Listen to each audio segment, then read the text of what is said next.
रात का सन्नाटा चारों तरफ पसरा पड़ा था। रघु की छत पर आधी रात को पायलों की छमछम की आवाज सुनाई दे रही थी, जिसे सुनकर रघु, उसकी पत्नी सुषमा और 6 साल की बेटी अनन्या बुरी तरह से डर गए थे। छमछम की आवाज ऐसी लग रही थी जैसे कोई सीढ़ियां उतरकर नीचे की तरफ आ रहा था।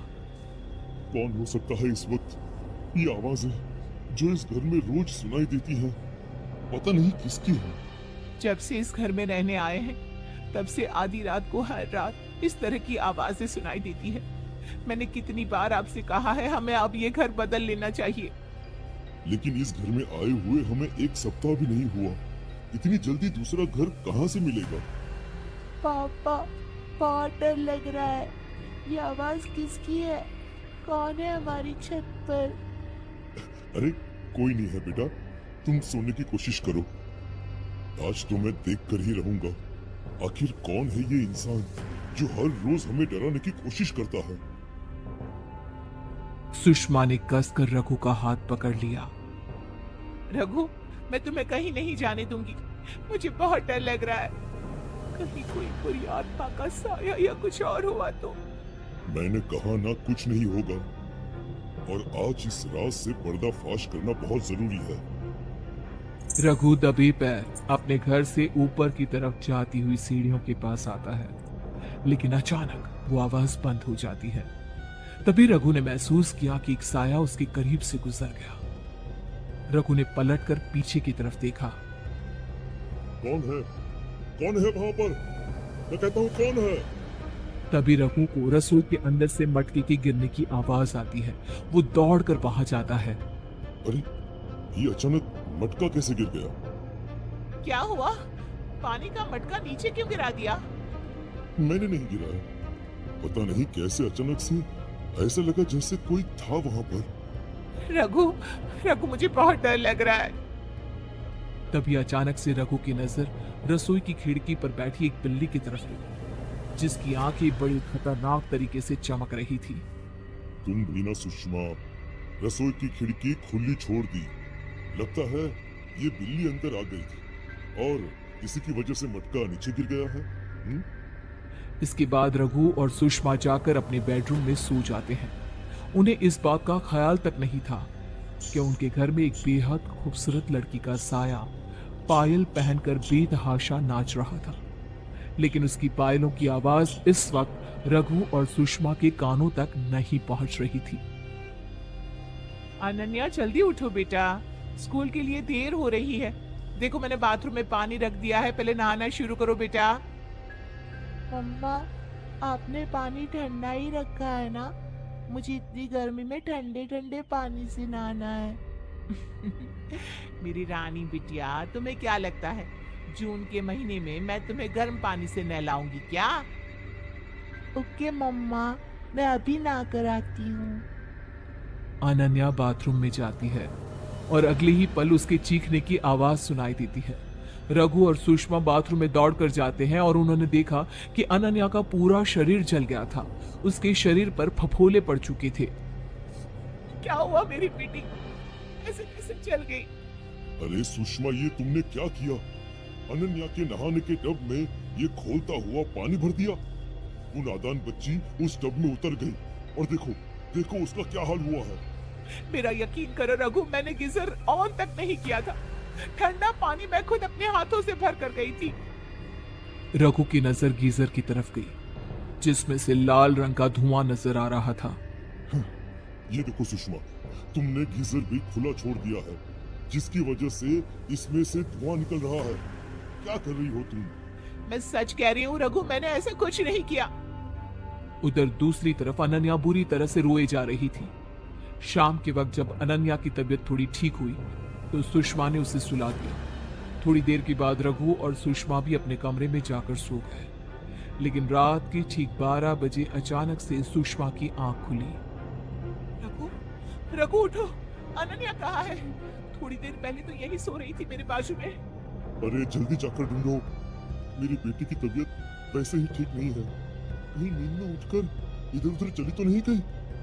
रघु और सुषमा अनन्या को ढूंढने के लिए पूरे घर में यहाँ वहां भागते हैं, लेकिन उन्हें अनन्या कहीं नजर नहीं आती। ठीक उसी वक्त छत के ऊपर से पायलों की आवाज आने लगती है। फिर से वही डरावनी आवाज, जैसे जैसे कोई हमारी छत पर पायल पहनकर नाच रहा हो। रघु, हमारी बेटी ठीक तो होगी ना? कहीं उसे कुछ। मेरे साथ छत पर चलो सुषमा, मुझे लगता है हमारी बेटी खतरे में है, हमें जाकर देखना होगा, चलो। रघु और सुषमा दबे पांव घर की छत पर जाते हैं। वहां का नजारा देखकर उनके पैरों तले जमीन खिसक जाती है। नजारा बेहद खौफनाक था। लगभग 27 साल की उम्र की एक लड़की जिसके बाल जमीन तक लंबे थे, नैन नक्श तीखे और बेहद खूबसूरत थी। अनन्या को अपने एक हाथ में पकड़कर जोर शोर से घुमा रही और बुरी तरह से नाच रही थी। छोड़ो मेरी बेटी को, कौन हो तुम? छोड़ो इसे। आखिर तुम हो कौन और मेरी बेटी के साथ क्या कर रही हो? तभी अचानक से वो लड़की नाचते नाचते रुक गई। उसने पलटकर रघु और सुषमा की तरफ गई। अनन्या इस वक्त ऐसी लग रही थी जैसे वो होश में ना हो।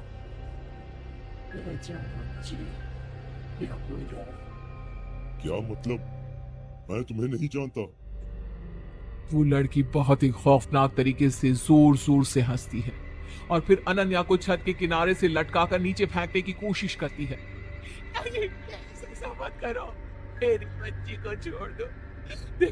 देखो तुम जो चाहती हो हम वो करेंगे, प्लीज हमारी बच्ची को छोड़ दो।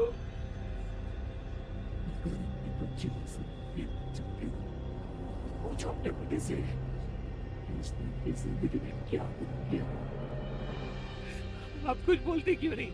बताइए ना, कौन सी गलती की सजा मिल रही है मेरी बेटी को? प्लीज रघु, कुछ बोलो, वरना ये हमारी बच्ची को मार डालेगी। रघु सर से पैर तक पसीने में तरबतर हो चुका था। उसके हाथ पैर डर से बुरी तरह से कांप रहे थे और गले से आवाज भी ठीक से नहीं निकल रही थी। ये लड़की यहाँ नहीं हो सकती, ये पॉसिबल नहीं है। अरे ये तो अपनी बीवी को, ये मैं तो आज से आप सर मेरी मर चुके इसी घर में जाने को तो। क्या मतलब? तुम मर चुकी हो, लेकिन तुम तो हमारी आंखों के सामने खड़ी हो।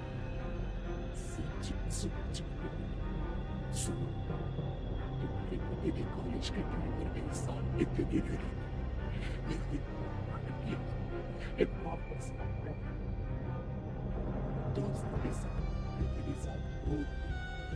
जिसकी वजह से मुझे अपनी जान देनी पड़ी। रघु, क्या ये जो कह रही है वो सच है? और अगर ये मर गई है तो इस तरह हमारी आंखों के सामने नजर क्यों आ रही है? मुझसे गलती हो गई, बहुत बड़ी गलती हो गई मुझसे। मुझे तुम्हारे साथ वो सब नहीं करना चाहिए था। अब प्लीज प्लीज मेरी बच्ची को छोड़ दो उसे।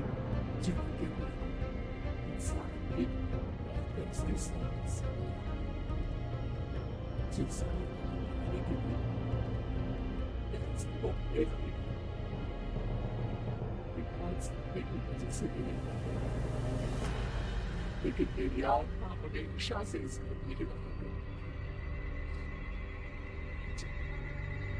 तुम्हारी वजह से मुझे मरना। देखते ही देखते उस लड़की का खूबसूरत शरीर सड़ने लगा। उसके पूरे शरीर में बड़े बड़े कीड़े बिलबिलाने लगे। ये देखकर सुषमा और रघु की डर के मारे हालत खराब हो गई। देखो मैं मानता हूँ मुझसे बहुत बड़ी गलती हुई है। मैं तुम्हारा घर भी छोड़कर चला जाऊंगा, लेकिन प्लीज प्लीज मेरी बच्ची को छोड़ दो। लेकिन उस लड़की ने देखते ही देखते अनन्या को छत से नीचे फेंक दिया और गायब। रघु और सुषमा अपनी बच्ची को बचाने के लिए दौड़कर नीचे पहुंचे, लेकिन वहां पर कोई भी नहीं था। तुम्हारी की हुई गलती की वजह से आज मैंने अपनी बेटी को खो दिया। रघु, क्यों किया तुमने ऐसा? क्यों बेगुनाह लड़की की जान ली थी तुमने? मुझे माफ कर दो सुषमा, मुझसे बहुत बड़ी गलती हो गई है। मैं जानता हूँ मुझे वो सब नहीं करना चाहिए था। उसके बाद रघु सुषमा को घर के अंदर ले जाता है, लेकिन ये देखकर उन दोनों के होश उड़ जाते हैं कि अनन्या तो अपनी जगह पर सोई हुई थी। इसका मतलब उसने हमारी बच्ची को छोड़ दिया। हमारी बच्ची ठीक है। सुषमा प्यार से अपनी बेटी के सर पर हाथ फैलाने लगती है, लेकिन अनन्या की आंखें अजीब तरीके से चमक रही थी और वो खौफनाक तरीके से एकटक खिड़की की तरफ देख रही थी, जहां पर उस लड़की का साया खड़ा मुस्कुरा रहा था, जिसे देख अनन्या भी अजीब खौफनाक तरीके से मुस्कुराने लगी।